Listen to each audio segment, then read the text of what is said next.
সোনালি দিনের সেই অমর খানি আজ তোমাদের বড় প্রয়োজন। ঠিক কিনা ব্যাঠিক বলেন না? সোনালি দিনের সেই অমর খানি আজ তোমাদের বড় প্রয়োজন। তোমাদের অভাবে ধরণীতে আজ, তোমাদের অভাবে ধরণীতে আজ চলছে জালিমের নিপীড়ন। আজ তোমাদের বড় প্রয়োজন। সোনালি দিনের সেই আমার খানি আজ তোমাদের বড় প্রয়োজন। তোমরাই পেরেছিলে খোদার জমিনে দিতে মানুষের নিরাপত্তা। তোমরাই ফিরিয়ে এনেছিলে ধরাতে শ্রেষ্ঠতম মানবতা। তোমরাই পেরেছিলে খোদার জমিনে দিতে মানুষের নিরাপত্তা। তোমরাই এনেছিলে ধরাতে শ্রেষ্ঠতম মানবতা। আজ তোমাদের অভাবে মজলুম জনতা তিলে তিলে রয়ে যায় জ্বালাতন। আজ তোমাদের বড় প্রয়োজন। বিসমিল্লাহির রহমানির রহিম।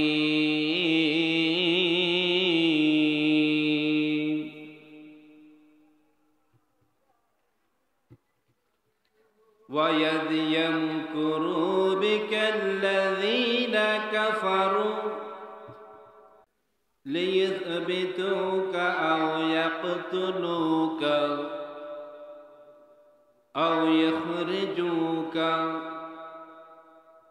وَيَمْكُرُونَ وَيَمْكُرُ اللَّهُ وَاللَّهُ خَيْرُ الْمَاكِرِينَ.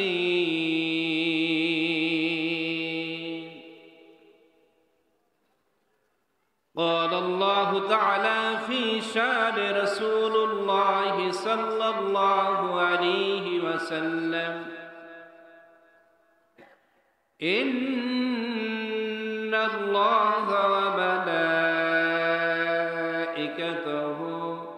يصلون على النبي يا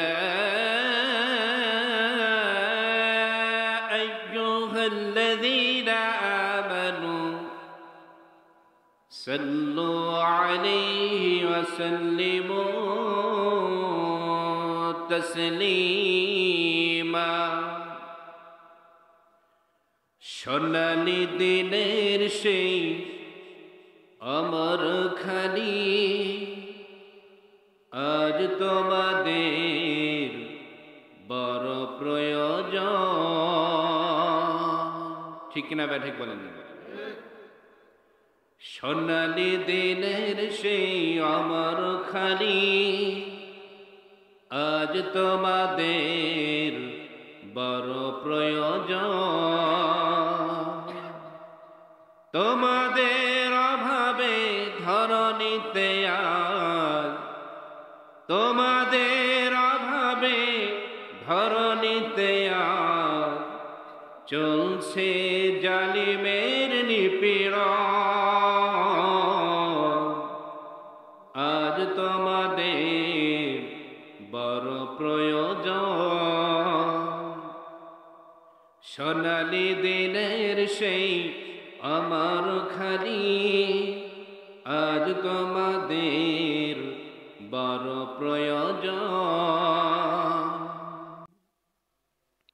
তোমরাই পেরেছিলে খোদার জমিনে দিতে মানুষের নিরাপত্তা, তোমরাই ফিরিয়ে এনেছিলে ধরাতে শ্রেষ্ঠতম মানবতা।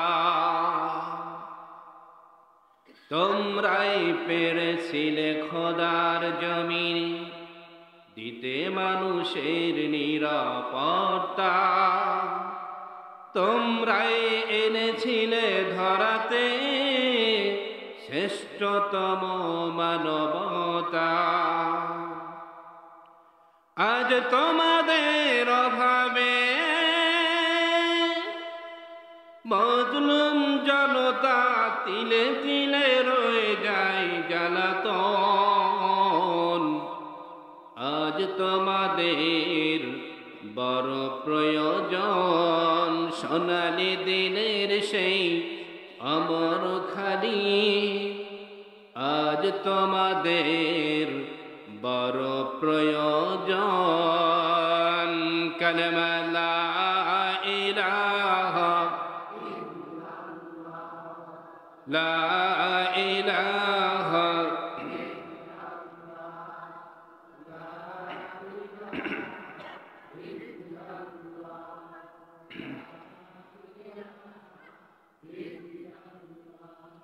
আল্লাহু এই নামের কালাম, আল্লাহু এই নামের কালাম, কণ্ঠে মধু মেখে কোহ কোহ ওই পাপিয়া উঠছে সদা ডেকে। আল্লাহু এই নামের কালাম, জোরে লা ইলাহা লা ইলাহা লা ইলাহা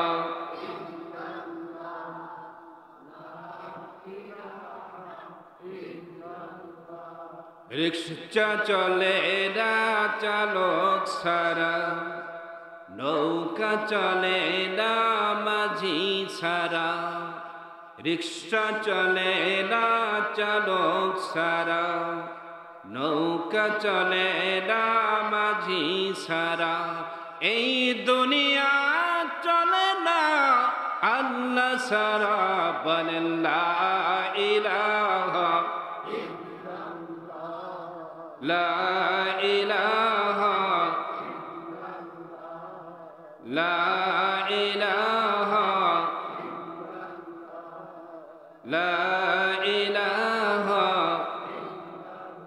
লা ইলাহা ইল্লাল্লাহু মুহাম্মাদুর রাসূলুল্লাহ। সকলে বলি সাল্লাল্লাহু আলাইহি ওয়াসাল্লাম। আগদিঘলিয়া দক্ষিণ পাড়া জামে মসজিদ উন্নয়ন কল্পে আয়োজিত এলাকার সকল শ্রেণীর মুসলমান কর্তৃক পরিচালিত, এলাকার মা বোন কর্তৃক প্রযোজিত আজকের এই নন্দিত ওয়াজ মাহফিলের নন্দিত সভাপতি, আমার একান্ত শ্রদ্ধাভাজন ব্যক্তিত্ব, প্রশাসন বিভাগের গুরুত্বপূর্ণ দায়িত্বশীল জনাব মোহাম্মদ আব্দুল গফুর সাহেব, আল্লাহ রাব্বুল আলামিন আল্লাহর এই বান্দাকে কোরআনের জন্য আল্লাহ কবুল করুক, সকলে বলি আল্লাহুম্মা আমিন। ইমান ও ইমারতের অতন্ত প্রহরী, জাতির জাগ্রত বিবেক, নায়েবে রাসূল, উলামায়ে কেরাম, যিনারা মাগরিবের পর থেকে আপনাদের শুনিয়েছেন আল কোরআন। যথাক্রমে আমার পূর্বে আলোচনা করেছেন আলহাজ মোহাম্মদ আবুল হোসেন মুন্সি, মাওলানা মোহাম্মদ রাজীব হোসেন, হযরত মাওলানা মোহাম্মদ আব্দুল কাদের, এবং আমার পূর্বে আলোচনা করেছেন শ্রুতি মধুর সুরে আমি যেখানে বসাচ্ছিলাম সেখান থেকে তার কালেকশন এবং তার ওয়াজগুলো শুনতেছিলাম। আল্লাহ রাব্বুল আলামিন শুধু চান্দক না, শুধু বাংলা না, সারা বিশ্বব্যাপী যাতে কোরআনের খেদমত করতে পারে সেরকম প্রশস্ত সিনা আল্লাহ রাব্বুল আলামিন তাকে দান করুক। সকলে আল্লাহুম্মা আমিন।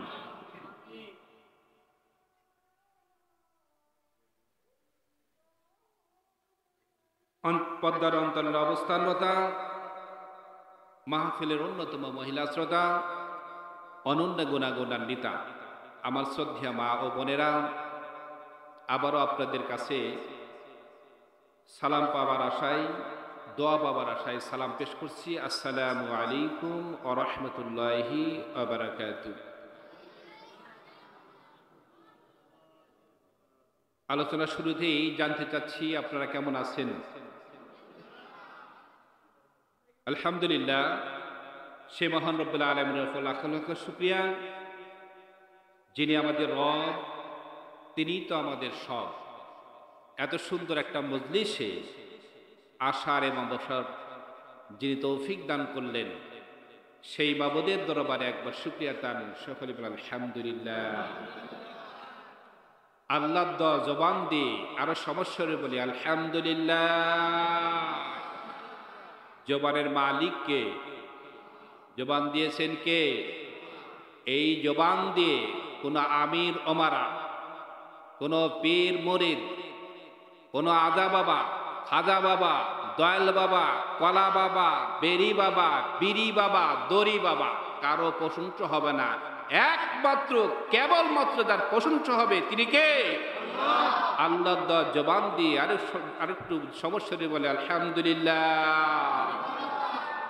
লাখপতি দরুদ নবী মুকাররম জনাবে আকরাম নূরে মুজাসসাম সৈয়দুল কাউনাইন রাহমাতুল লিল আলামিন, যিনি সারাটা জীবন মজলুম জনতার জন্য কাজ করে গেছেন। তিনি সারাটা জীবন মজলুম জনতার চরম এবং পরম বন্ধু ছিলেন। সে রাসূলের সনে অন্তরের অন্তঃস্থল থেকে সকলে দরুদ ও সালাম করতে যে বলছি সাল্লাল্লাহু আলাইহি ওয়াসাল্লাম। সম্মানিত উপস্থিতি, আমরা জাতি হিসেবে মুসলমান, শুনতে এসেছি আল্লাহর কালাম আল কোরআন। আমাদের সংখ্যা বেশি হোক আর কম হোক তাতে কোনো সমস্যা আছে কি? আল্লাহ হচ্ছে মেহেরবান, দান করেছেন আল কোরআন, আর এই কোরআনে আছে সব সমস্যার সমাধান। ঠিক কিনা ভাই? ঠিক বলেন। আমাদের দেশের মায়েরা স্লোগান দিচ্ছেন, এক দেহ এক প্রাণ, যাকে খুশি তাকে করব দান, হাইরে নারীর অবদান, মাঝে মাঝে হয় অপমান। আল্লাহ হচ্ছে মেহেরবান, দান করেছেন আল কোরআন, আর এই কোরআনে আছে সব সমস্যার সমাধান। ঠিক কিনা ভাই? ঠিক বলেন। আমি মাঝে মাঝে বলি, রাস্তা নষ্ট করলো ট্রাকে, আর আমাদের দেশের নারীদের নষ্ট করলো ব্রাক আর এনজিওতে। ঠিক কিনা ভাই? ঠিক বলেন। তাহলে আল্লাহ রাব্বুল আলামিন যেহেতু বলতেছে সব সমস্যার সমাধান কোরআনে আছে, এটি কি আমার কথা না আল্লাহর কথা? বলেন তো। আল্লাহর কাছে দলিল আমরা চাবো। আল্লাহ দলিলটা কথা দিয়েছে। আল্লাহ রাব্বুল আলামিন সূরা আন-নাহলের 89 নম্বর আয়াতে আল্লাহ রাব্বুল আলামিন বলছেন, وَنَزَّلْنَا عَلَيْكَ الْكِتَابَ تِبْيَانًا لِكُلِّ شَيْءٍ وَهُدًى وَرَحْمَةً وَبُشْرَى لِلْمُسْلِمِينَ। সকলে আল্লাহু আকবার। আমি তোমার উপরে এমন কিতাব অবতীর্ণ করেছি যা সকল বিষয়ের সুস্পষ্ট বর্ণনাকারী, আর এটা মুসলমানদের জন্য সংবাদ এবং মুসলমানদের জন্য রহমত। সকল সুবহানাল্লাহ। অর্থাৎ রান্নাঘর থেকে শুরু করে বাংলাদেশের শ্রেষ্ঠ জায়গা সংসদ পর্যন্ত এমন কোনো বিষয় নাই যা আল্লাহ রাব্বুল আলামিন কোরআনে বর্ণনা দেয় নাই। অন্য একটি সূরার মধ্যে আল্লাহ রাব্বুল আলামিন সূরা আনআম 38 নম্বর আয়াতে আল্লাহ রাব্বুল আলামিন আরো সুন্দর করে বলছেন, মা ফাররাতনা ফিল কিতাবি মিন শাইইন আমি কোরআনে কোনো কিছু উল্লেখ করতে বাদ দিই নাই। সুবহানাল্লাহ।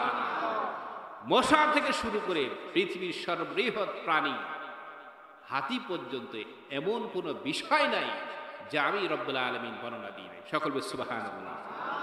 আসলে আমরা কপাল পুরা, আমরা অন্ধ। আমরা দুনিয়াতে শান্তি লাভের জন্য আজকে জাতি চারিদিকে শুধু ছুটাছুটি করতেছে। 1818 সালে এ দেশে প্রতিষ্ঠিত হয়েছিল, এ বিশ্বে প্রতিষ্ঠিত হয়েছিল কার্ল মার্কসের সমাজতন্ত্র। আপনারা জানেন তো? তারা স্লোগান দিয়েছিল খাদ্য, বস্ত্র, বাসস্থান সমাজতন্ত্র দিতে পারে তার সমাধান। কিন্তু 1883 সালে এই সমাজতন্ত্রের ধ্বংস ওই দেশেই অনিবার্জিত হয়ে যায়। ঠিক কিনা ব্যাঠিক বলেন? মানুষের খাদ্য, বস্ত্র, বাসস্থানের স্বাধীনতা সমাজতন্ত্র দিতে পারে নাই। 19 শতকে আবারও এই দেশে আরো বিশ্বে স্লোগান দিয়েছিলেন জাতীয়তাবাদ। জাতীয়তাবাদ বলেছিলেন পৃথিবীর সব সমস্যার সমাধান জাতীয়তাবাদী দিবে আর সমাধান। কিন্তু জাতীয়তাবাদও এর সমাধান দিতে পারে নাই। মানুষ শান্তির জন্য পিপিলিকার মতো এক দরজা থেকে আরেক দরজা দৌড়ায়। কিন্তু মানুষ কি শান্তি পেয়েছে? পৃথিবী থেকে মানুষ শান্তি পেয়েছে? আসলে আসল জায়গা বাদ দিয়ে মানুষ যদি নকল জায়গায় দৌড়ায় তাহলে কি শান্তি পাবে? শান্তির জায়গাটা কি সেই সম্পর্কে আল্লাহ রাব্বুল আলামিন পবিত্র কোরআনে সূরা বনী ইসরাঈল 82 নম্বর আয়াতে আল্লাহ রাব্বুল আলামিন বলেন ওয়া নুনাজ্জিলু মিনাল কুরআন মা হুয়া শিফাউ ওয়া রাহমাতুল লিল মুমিনিন। সকলে বলেন আল্লাহু আকবার। আমি কোরআনে এমন বিষয় নাযিল করেছি যা রোগের সুচিকিৎসা এবং মুমিনের জন্য রহমত। অর্থাৎ কোরআন হচ্ছে সকল রোগের শেফা। ঠিক কিনা ব্যাঠিক বলেন? অর্থাৎ মানুষের শান্তি প্রতিষ্ঠা করার জন্য মানব জীবনে যা কিছু দরকার আল্লাহ রাব্বুল আলামিন কোরআনের মধ্যে দিয়েছেন। ঠিক কিনা ব্যাঠিক বলেন? কিন্তু আমরা কপাল পরা কোরআন বাদ দিয়ে শান্তির জন্য বিভিন্ন তন্ত্র মন্ত্রের দিকে ছুড়ে বেড়াই। এই জন্য আমাদের জীবনে শান্তি প্রতিষ্ঠিত হয় না। ঠিক কিনা ব্যাঠিক বলেন? আমি একটা গল্প বলে আমার মূল আলোচনায় আসবো। পাকিস্তানের এক লেখক ডক্টর তাহের, উনি একটা চিকিৎসা বিজ্ঞানী সম্পর্কে একটা থিসিস দিয়েছেন। উনি একটা গবেষণামূলক একটা লেখনী লিখেছেন যে এক ব্যক্তির পেটের মধ্যে পুজ হয়। স্থানীয় ডাক্তারের কাছে রোগী গেছেন। তা আমাদের স্থানীয় ডাক্তারের কাজ কি, ওর তাকে যতগুলো ওষুধ আছে ওই কিন্তু ট্রাই করে। ঠিক কিনা ঠিক বলেন? ও যখন একবারে ওর ওষুধ যখন শেষ হয়ে যায় তখন ওর সাথেই কন্ট্যাক্ট করা আছে জেলা পর্যায়ে বা উপজেলায় কোনো ডাক্তার, তার কাছে কিন্তু খেয়ে নিয়ে যায় এবং ওই ডাক্তারের কাছে নিয়ে যাওয়ার কারণে সে কিন্তু ওখান থেকে কমিশন পায়। এরকম আছে। কিন্তু এই ডাক্তার উপজেলা লেভেলে এক ডাক্তারের কাছে নিয়ে গেছে, নাগরপুর হাসপাতালে নিয়ে গেছে। তারপর ওই ডাক্তার বলছে যে এই লোকের পেটের মধ্যে পুজ হয়, অপারেশন করতে হবে। তো ঠিক আছে, ডাক্তার সাহেব অপারেশন করান। কত লাগবে? 20,000। আমাদের দেশে ক্লিনিক গুলো দেখা নাই শোনা নাই, গরুর মতো কি যাওয়ার সাথে কি জবাই করে ফেলে। অপারেশন হয়ে গেছে, কিছুদিন পরে ওই সিমটম আবার দেখা দিয়েছে। উনি তখন চিন্তা করেছেন যে আমি আর উপজেলা লেভেলে চিকিৎসা দেব না, আমি চিকিৎসা কি জেলা লেভেলে টাঙ্গাইল শহরে দেব। টাঙ্গাইলে চেক আপ করে টাঙ্গাইলের ডাক্তার দেখে বলছে যে আপনার পেটে পুজ হয়েছে, ওটা অপারেশন করে এটা বের করে দিতে হবে। ঠিক আছে, এটা করেন। এটা করার পরে 3 মাস পরে আবার ওই সমস্যা দেখা দিয়েছে। এখন বলছে টাঙ্গাইল আর দেখাবো না, আমি কি ঢাকা মেডিকেলে দেখাবো। ঢাকা মেডিকেলে চলে গেছে, যাওয়ার পরে অস্ত্রোপচার করে ওই পুজ আবার বের করছে। কিন্তু 6 মাস যায় নাই, ওই প্রবলেম কি আবারও দেখা দিয়েছে। চিন্তা না করছে টাকা পয়সা তো কম নাই, এবার আর দেশে চিকিৎসা করবো না, এবার বাহিরে আমি চিকিৎসা করব। ধরেন ইন্ডিয়া চলে গেছে, ভালো চিকিৎসা। বা মাউন্ট এলিজাবেথ হাসপাতালে চলে গেছে সিঙ্গাপুরে যাওয়ার পরে সিঙ্গাপুরের ডাক্তার সমস্ত ট্রিটমেন্ট, সমস্ত চেক আপ করে পরীক্ষা নিরীক্ষা করে দেখে গেছেন যে ওনার এই দাঁতের পাশে, দাঁতের নিচে একটা ছিদ্র হয়েছে। উনি যে খাবারগুলো খায় এই ছিদ্রের মাধ্যমে এই খাবারের প্রয়োজনগুলো ভিতরে ঢোকার কারণে সেখানে কি পুজ হয়। এই খাবারের ছিদ্রটা, দাঁতের নিচে যে ছিদ্রটা যদি বন্ধ করা যায় তাহলে সমস্যা সমাধান হয়ে যাবে। তো এই জন্য রোগীকে কি বুঝ দেওয়ার জন্য একটা ওষুধ লিখছে, মানে আসলে মূলত ওষুধ এটা না। যদি কিছু ওষুধ না লাগে তাহলে ডাক্তারই তো হলো না। হয়তো বা এমন একটা ট্যাবলেট লিখেছে যার পাতা হচ্ছে 5 টাকা, যেমন বিটু বড়ি আছে না 5 টাকা প্যাকেটের। আর একটা মেসক লিখছে, যে মেসকটা দিনে 2 বার মেসক করছে। এই চেক আপ যখন হয়ে গেছে তার সন্তানেরা যে বলছে যে ডাক্তার সাহেব আমার বাবা কি বাঁচানো যাবে? কেন?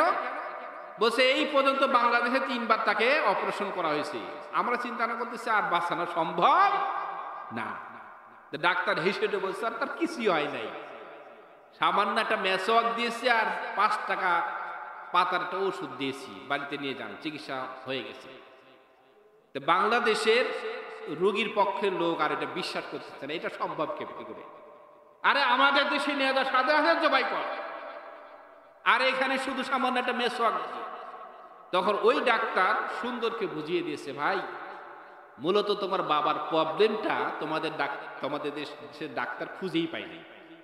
এদেরও বারবার যেখানে পুজ হয় পেট কেটে শুধু পুজ পরিষ্কার করে, কিন্তু যেখানে উৎপত্তি, যেখান থেকে শুরু হয় এই জায়গাটা তারা কখনো দেখার সুযোগই হয় নাই, দেখার প্রয়োজনও মনে করে না। কারণ এটা দেখলে তো খরচ কম, আর পেট কাটে তো 20,000। ঠিক কিনা ব্যাঠিক বলেন? ভাইরা আমার খেয়াল করেন, এজন্য আসল ওষুধ আমরা খুঁজে পাই নাই। এজন্য বারবার অপারেশন হয়, তারপরও জাতি টের পায় না, তারপরও অপারেশন হোক। ঠিক কিনা ব্যাঠিক বলেন? এই জন্য 53 বছর পরে বাংলাদেশে এমন একটা পরিবেশ হয়ে গেছে যে পরিবেশ 53 বছরে এরকম পরিবেশ কোনোদিন দেখেছেন কিনা বলেন? গত 53 বছরে যতগুলো মাহফিল করেছেন প্রত্যেকটা মাহফিলের অনুমতি লাগছে, বর্তমানে কি অনুমতি লাগতেছে? তাহলে 53 বছরও যে পরিবেশ হয় নাই, বর্তমানে কিন্তু এই পরিবেশ বিরাজ করতেছে। ঠিক কিনা ব্যাঠিক বলেন? এই জন্য কোরআনী শাসন ব্যবস্থা, কোরআনের সংস্পর্শে আসার আমাদের একটা পরিবেশ হয়ে গেছে সকলের। ঠিক কিনা ব্যাঠিক বলেন? কোরআনের আসল নির্যাস, কোরআনের আসল শাসন আমরা দেখার মতো সারা বিশ্বব্যাপী একটা পরিবেশ তৈরি হয়ে গেছে। ঠিক কিনা ব্যাঠিক বলেন? এই জন্য সারা বিশ্বব্যাপী একটা স্লোগান শুরু হয়ে গেছে, goodbye nationalism, goodbye secularism, welcome আর Islam, no east no west, Islam is the best. আগামীকাল সূর্যোদয় যেমন সত্য, আগামী শতাব্দীতে বাংলাদেশের ইসলামী রাজ কায়েম হবে, এর চাইতে বেশি সত্য। ঠিক কিনা ঠিক বলেন? ইসলাম প্রতিষ্ঠার জন্য, কোরআন প্রতিষ্ঠার জন্য যদি আন্দোলন আছে মুসলমান, কারা কারা আন্দোলনে শরীক হবেন এবং কোরআনের ছাত্র হওয়ার জন্য কারা কারা রেডি থাকবেন?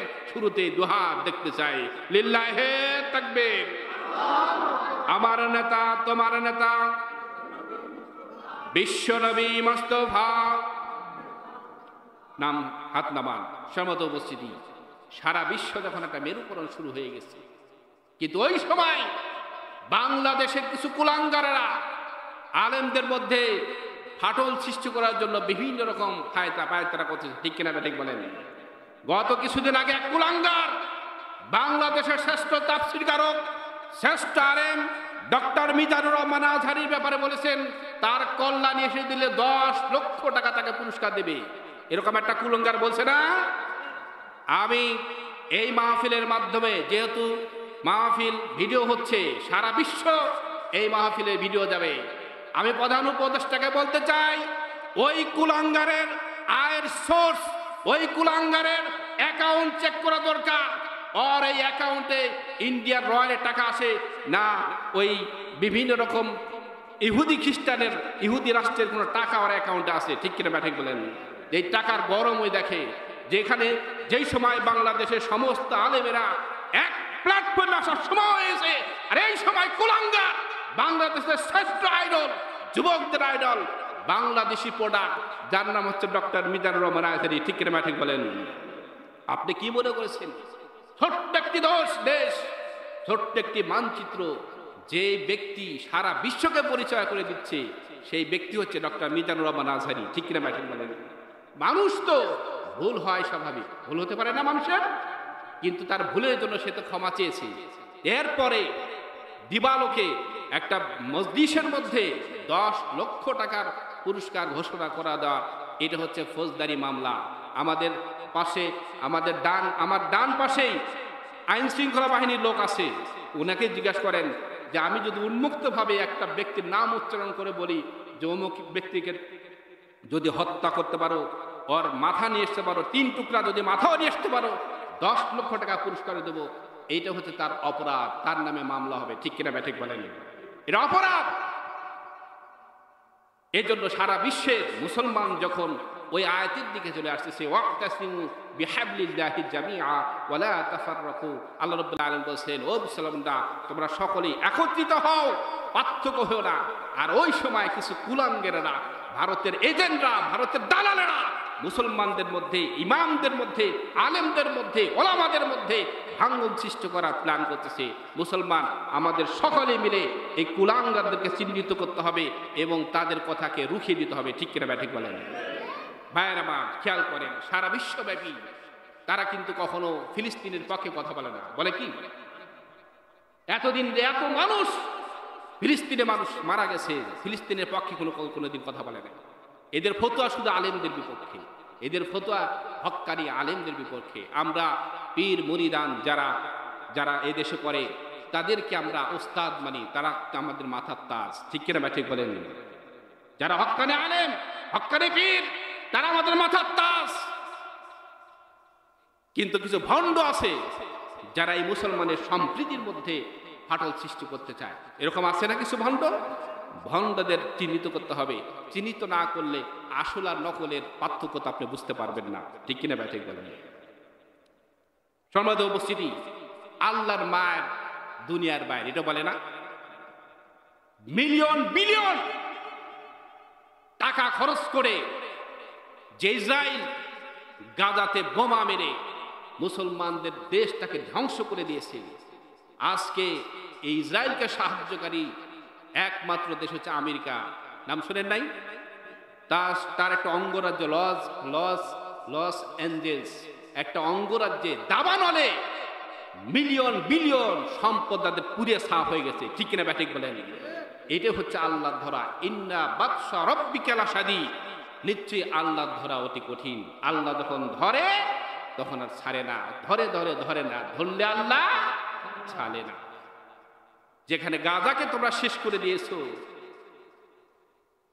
সেখানে নিরহ মুসলমান কিছু না করতে পারলো, সেই রব্বুল আলামিনের দরবারে দুহাত তুলে তাদের করুণার কথা তো বলতে পেরেছে। সিরিয়ার একটা ছোট্ট বাচ্চা বোমা লেগে যখন মারা যাচ্ছে, বিশ্ববাসী যখন কথা বলে না, ছোট্ট বাচ্চাদের যে কথাটা উচ্চারণ করেছিল সারা বিশ্ব দেখেছে যে আমি চলে যাচ্ছি, আমি মারা গেল, আল্লাহকে এটা বলে দিব। এই কথাটার ওজন আপনি বুঝতে পেরেছেন? যে আমি আল্লাহকে বলে দেব আমরা নিরহ, আমরা মাসুম বাচ্চা, আমরা কি অপরাধ করেছি, জালিমেরা আমাদেরকে হত্যা করে। আর বিশ্বের বিবেকবান মানুষেরা তোমরা তাকিয়ে তাকে তামাশা দেখো, তোমরা যে কিছু করলে না, এই জন্য আল্লাহর কাছে আমরা বলে দেব, আমি বলে দিব। অর্থাৎ কাল কিয়ামতের ময়দানে আপনাকে আমাকে যখন ধরবে, যেই সময় ফিলিস্তিনের মুসলমান না খেয়ে বলেছে, আর তুমি 4 পদের 5 পদের তুমি তরকারি দিয়ে ভাত খেয়েছো, এই ফিলিস্তিনের নির্যাতিত মুসলমানের জন্য কি করেছি, এর জবাব দিতে পারবো আমরা? জবাব দিতে পারবো না। অন্তত তাদের জন্য তো অন্তঃস্থল থেকে আল্লাহর কাছে দোয়া করতে পারবো।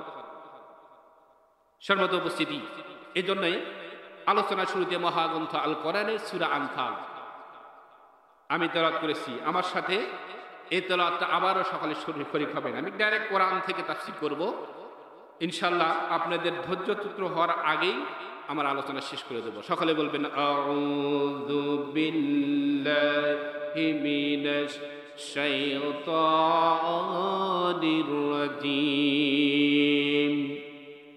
বিসমিল্লাহির রাহমানির রাহিম। وَإِذْ يَمْكُرُ بِكَ الَّذِينَ كَفَرُوا لِيُثْبِتُوكَ أَوْ يَقْتُلُوكَ أَوْ يَخْرِجُوكَ وَيَمْكُرُونَ وَيَمْكُرُ اللَّهُ وَاللَّهُ خَيْرُ الْمَاكِرِينَ। সকলে বলে আল্লাহু আকবার। ইরশাদ হচ্ছে, আল্লাহ রাব্বুল আলামিন বলেন, সেই সময়ের কথা স্মরণ করো যখন সত্য অস্বীকারীরা কাফেররা ওয়ায়াদিয়ামকুরু বিকাল্লাযীনা কাফারু, আর যখন কাফেররা ষড়যন্ত্র করেছিল আপনার বিরুদ্ধে, তোমার বিরুদ্ধে নানান রকমের চক্রান্ত ছিল, তারা চাচ্ছিল তোমাকে বন্দী করতে, হত্যা করতে বা দেশ ছেড়ে তাড়িয়ে দিতে। তারা নিজেদের কূটকৌশল প্রয়োগ করে চলেছিল, অন্যদিকে আল্লাহ রাব্বুল আলামিন তার কৌশল প্রয়োগ করেছিল। আর আল্লাহ রাব্বুল আলামিন সবচেয়ে ভালো কৌশল অবলম্বনকারী। সকলে সুবহানাল্লাহ। আমরা আয়াত শুনলাম, সরল অনুবাদ শুনলাম, এবার আমরা ব্যাখ্যার দিকে যাব। এই ঘটনাটা ব্যাপারে এর সারনজুল হচ্ছে, এই আয়াতটা যখন নাজিল হয়, আল্লাহ রাসূল সাল্লাল্লাহু আলাইহি সাল্লামের দাওয়াতি মিশন এবং ভীষণ শেষ করে দেওয়ার জন্য